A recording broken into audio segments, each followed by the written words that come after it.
The argument ends, the door slams, and the adrenaline finally drains away.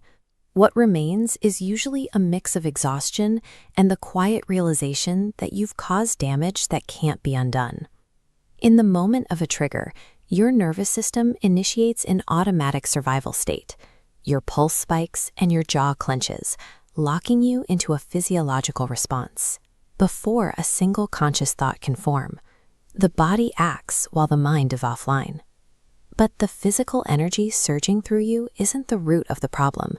The danger lies in the absence of awareness while that energy is in motion. When two people face the same insult, one might burn a relationship to the ground, while the other uses the moment to identify a personal insecurity. The difference isn't the intensity of the anger, it's whether they are watching the emotion or being driven by it. Most of us are conditioned to use one of two default responses when we are triggered. This false binary creates a trap where every available option leads to a dead end. The first path is suppression. You force a calm exterior while trapping the emotional pressure inside your nervous system. You avoid the external conflict, but the internal temperature continues to rise. Anger that is buried doesn't disappear. It ferments into bitterness or chronic anxiety. Eventually, that accumulated energy forces its way out. The second path is venting. But lashing out rarely provides a release. Instead, it creates a feedback loop. Every time you react automatically, you strengthen the neural pathways that trigger future outbursts. This makes outrage a habitual response that drains your mental energy and leaves you feeling hollowed out. If swallowing anger causes internal decay and venting it causes external destruction, we are left without a way to actually process the experience. The Alchemical Shift offers a third way. It is the deliberate practice of using the heat of an emotional trigger to fuel objective awareness rather than a blind reaction. Instead of speaking or acting, you immediately turn your attention inward. Locate the physical heat in your chest or the tension in your throat. You are shifting your focus from the why of the anger to the where of the sensation. This focus creates a small gap between your identity and the emotion. By observing the anger as a physical event in the body, you start to see it as something happening to you rather than something that is you. You begin to recognize a simple truth. If you are capable of watching the anger, then you cannot be the anger. You are the witness of the sensation, not the sensation itself. This shift moves you from being a subject of the emotional surge to the observer of it. You are no longer fighting the feeling.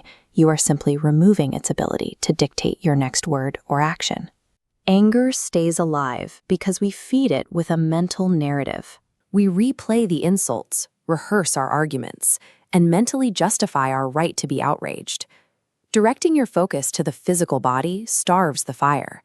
By dropping out of the mental story and into the physical sensation, you cut off the narrative fuel that the emotional reaction needs to survive.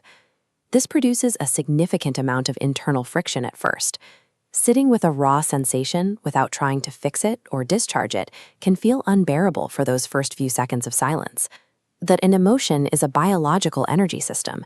If you stop feeding it through your thoughts, that energy has no choice but to dissipate. It cannot sustain itself on its own. To use this in real time, follow this sequence. Step 1. Pause immediately. A 10-second delay is often enough to stop the brain from launching an automatic, damaging response. Step 2. Feel it physically. Shift your attention away from your thoughts and find where the tension is localized in your body. Step 3. Breathe slowly. Deep, deliberate breaths tell your nervous system that you are safe, manually overriding the biological fight or flight response. Step 4. Watch without judgment. Study the energy like an objective observer. Don't label yourself as weak for feeling it, and don't look for reasons to justify it. Just watch the heat. Step 5. Let the energy pass. Every emotion follows this natural life cycle. It rises, hits a peak, and if it isn't fed with new thoughts, it returns to baseline. By working through these steps, you prevent a chaotic reaction. You replace the urge to lash out with the clarity needed to handle the situation effectively. Once the aggressive energy of the anger dissolves, the smoke clears. Only then can you see what the fire was actually to protect. Hidden beneath the anger, you will usually find a more vulnerable core: fear, a sense of rejection, or a specific insecurity that was recently challenged. Anger serves as a protective shell.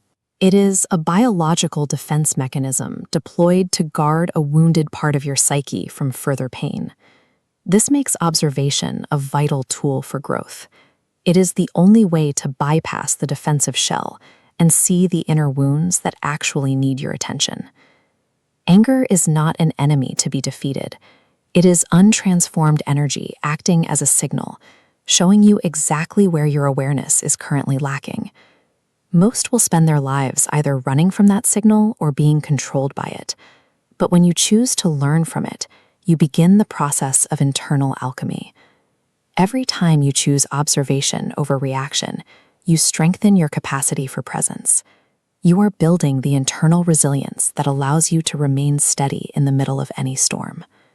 Through the alchemical shift, fire stops being destructive and becomes a tool for clarity. Please like, share, comment and subscribe this channel and press the bell icon to never miss an update.